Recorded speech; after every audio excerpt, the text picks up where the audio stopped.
The broadcasting methods. Broadcasting method is the how you will be broadcasting, how you will be sharing your information to your workforce in your company. So we will be seeing what are the we will see one question which is very important. What are the methods of broadcasting your health and safety matters? You can expect many scenario based questions from NEBOSH on this topic, and even this question or this topic is very important for you in your interviews.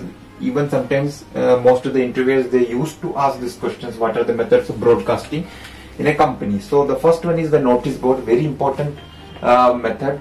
Through notice board you can put your valuable information, because most of the time your workforce, they always used to check the notice boards.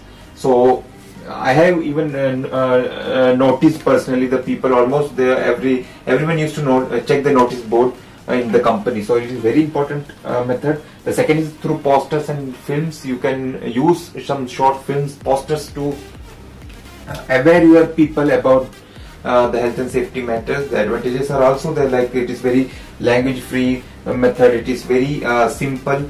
Sometimes the cost is also low, but disadvantages, if the posters maybe get damaged, so it is not they are not able to get the information on timely. You can't cover the whole information.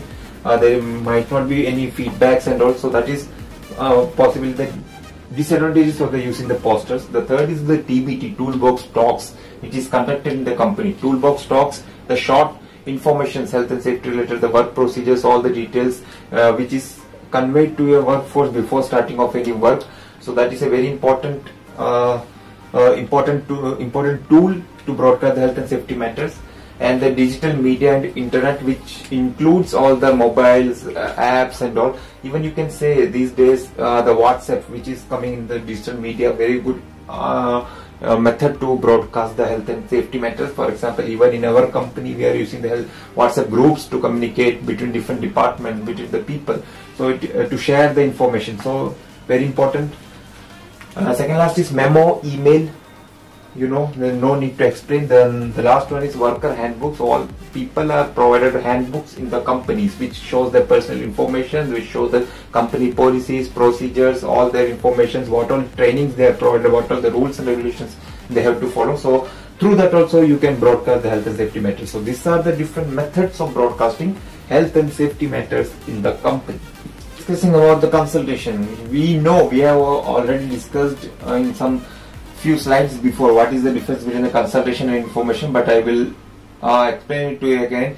Consultation is a two-way communication where you will be exchanging your information with your workers, your workforce, and they will be also giving the feedback, asking the questions. But what is information is a one way. If you put on some details or give some information, pass on the information to your workforce, that is a kind of information. So it is a one way communication, but consultation is a two-way communication. So you can expect one question: why management needs to consult with workers? What is the need of a management to consult with workers? The first reason is legal issues. Legal issues means it is a legal requirement for the company to give the consultation. For example, just consider the case of a confined space where the people are working. We know there are set of procedures to be followed before the people enter into the confined space. Like the confined space training is very important. Confined space entrant, confined space attendant must be there, who are properly trained and competent.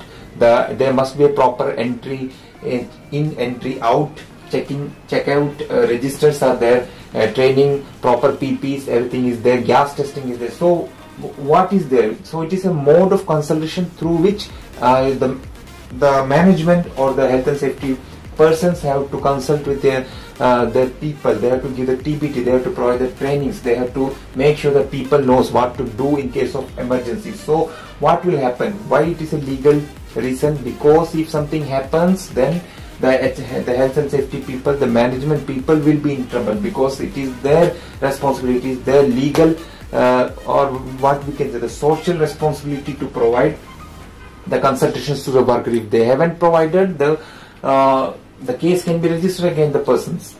The second one is positive safety culture. Yes, it shows the positive safety culture. It will be highlighted during the auditing, you know, about the ISO 45001, OHSAS 18001. What happens? The auditors will be auditing the companies for the certification. So during this audit, if it sees, yes, your company is following the proper consultations, it shows the positive health and safety culture of the company. Third is the records. It will be very useful to highlight it in the records during the audit and all, like how your companies are performing very well. So it shows the consultation.